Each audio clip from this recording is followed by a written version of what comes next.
जय श्री गणेश। नमस्कार। मैं आचार्य संजय द्विवेदी। मेरे समस्त प्रबुद्ध दर्शकों का मेरे चैनल पर हार्दिक स्वागत है। आज मैं केतु के राशि परिवर्तन प्रभाव को लेकर आपके सम्मुख उपस्थित हूँ। वर्ष 2023 का एक अंतिम बड़ा परिवर्तन, जो एक महापरिवर्तन है, क्योंकि ये राहु और केतु का है। राहु केतु अपनी राशि का परिवर्तन करने जा रहे हैं। ये 30 अक्टूबर को राशि परिवर्तन कर लेंगे। यहाँ पर राहु का परिवर्तन गुरुदेव की मीन राशि में हो जाएगा तथा केतु का अपने मित्र बुध की राशि में परिवर्तन होगा, कन्या राशि में परिवर्तन होगा। 9 ग्रहों में राहु केतु एक ऐसे ग्रह हैं जो तीक्ष्ण प्रभाव देते हैं। इनके प्रभाव में विषाक्तता होती है, क्योंकि ये छद्म ग्रह हैं, मायावी ग्रह हैं, तथा नकारात्मक प्रभाव अधिक मिलते हैं।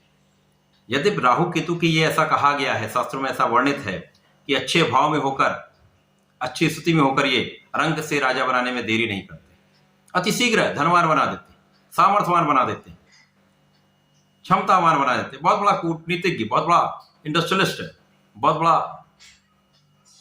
पद का स्वामी बना देते, अचानक धन की प्राप्ति करा देते।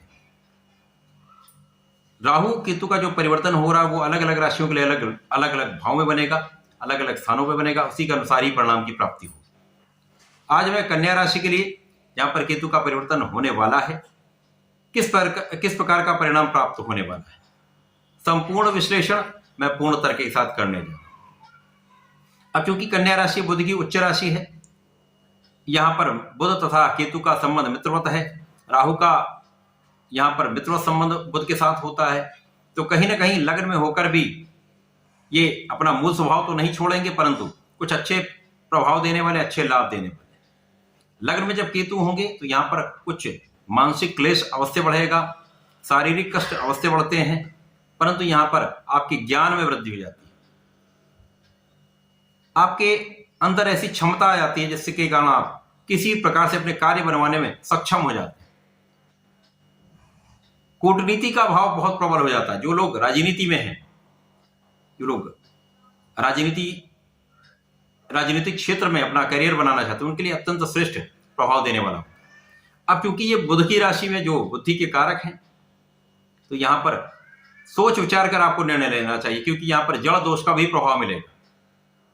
परंतु राहु गुरुदेव की राशि में है, जो कि ज्ञान के, शिक्षा के कारक हैं, तो यहां पर गुरुवत प्रभाव राहु का होगा, जिसके कारण आपके ज्ञान में वृद्धि होगी, शिक्षा में वृद्धि होगी, शिक्षा में सफलता मिलेगी।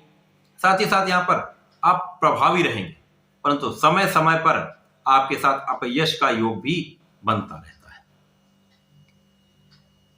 आपके बाहरी जो प्रभाव है उसमें कहीं ना कहीं कुछ कमी आ जाती है, व्यवहारिकता में कुछ कमी आती है, क्रोध बढ़ जाता है, विवाद बढ़ जाते हैं, वाणी का भाव प्रभावित हो जाता है। अब जब लग्न में केतु होंगे तो लग्न को प्रभावित करेंगे। इसी प्रकार से केतु का प्रभाव प्रथम दृष्टि का आपके पंचम भाव पर होगा, जहां पर मित्र शनिदेव की राशि पर ये प्रभाव डालेंगे। तो आपके लिए, जैसा मैंने कहा, शिक्षा ज्ञान का अर्जन आप कर सकते हैं, वहां सफलता ले सकते हैं। संतान का पक्ष भी बलवान रहेगा। यद्यपि यहां संतान से कुछ दूरी हो सकती है, संतान से कुछ मतभेद हो सकते हैं, परंतु यहां पर संतान की प्रगति अवश्य होगी। इसी प्रकार से प्रेम संबंध के लिए ये एक समय अच्छा नहीं है। यहाँ प्रेम संबंधों में अलगाव की स्थिति बनती है। केतु का प्रभाव सप्तम भाव पर होगा। सप्तम भाव जीवन साथी का है, यहाँ पर जीवन साथी के साथ मतभेद निश्चित रूप से होते हैं। यहाँ पर बहुत सामंजस्य आपको बनाना होगा, क्लेश को दूर करना होगा, बहुत सारी नकारात्मक चीजों को अवॉइड करना होगा, साझेदारी में लाभ ले पाएंगे। ये इनके इन प्रकार आपके कार्य बनते जाएंगे। नया अवसर आपको प्राप्त हो सकता है, नई नौकरी का योग बन सकता है, नए व्यापार का योग बन सकता है। साथ ही साथ आपके भाग्य पर केतु की दृष्टि का प्रभाव, अचानक भाग्य में वृद्धि भी करेंगे, परंतु अचानक कभी कभी भाग्य का क्षय भी होता है। दोनों चीजें साथ में चलती हैं। अचानक भाग्य वृद्धि से समस्त कार्यों में प्रगति हो जाएगी, कहीं कहीं भाग्य आपका साथ नहीं देगा, परंतु यहां पर केतु का परिणाम बहुत कुछ आपके पक्ष में रहने वाला है। क्योंकि मित्र की राशि पर जब दृष्टि का प्रभाव होगा तो केतु उसके प्रभाव को बढ़ा देंगे।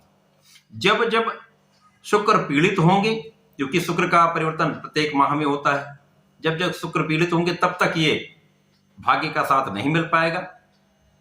इसी प्रकार से शुक्र या धन के भी स्वामी, तो धन के साथ भी यही होने वाला है। कभी प्रबल धन का लाभ होगा, कभी बहुत कम धन का लाभ होगा, दोनों चीजें साथ में चलेंगी। जब शुक्र अच्छी स्थिति में होंगे तो ये प्रबल रूप से धनदायक स्थिति होगी, भाग्यदायक स्थिति होगी, भाग्य वृद्धि हो जाएगी। तो इस प्रकार से केतु का गोचर जो 18 माह के लिए है, ये विशेष विश्लेषण इसलिए मैं कर रहा हूं कि ये आपको बीच में बड़ा लाभ कराने वाला है, कहीं कहीं समस्याएं भी देगा। आपको अपने स्वास्थ्य का ध्यान रखना होगा, वाणी पर नियंत्रण रखना होगा, क्रोध पर नियंत्रण रखना होगा। यहां पर कहीं ना कहीं आप आध्यात्मिक होंगे, आध्यात्म में वृद्धि होगी, तो यहां पर निश्चित रूप से आपको अपने इष्ट का ध्यान रखना चाहिए, इष्ट का ध्यान कराना चाहिए, गणपति महाराज के शरण में रहना चाहिए। सर्वश्रेष्ठ उपाय गणपति स्तोत्रम है, अथवा गणपति अथर्वशीर्ष का यदि नित्य पाठ कर लेते अथवा श्रवण कर लेते तो जीवन में प्रगति भी होगी, समस्याएं कम होंगी, भाग्य के साथ मिलेगा, धनदायक स्थिति बनेगी। तो ऐसा करके इसका लाभ लें। धन्यवाद, नमस्कार।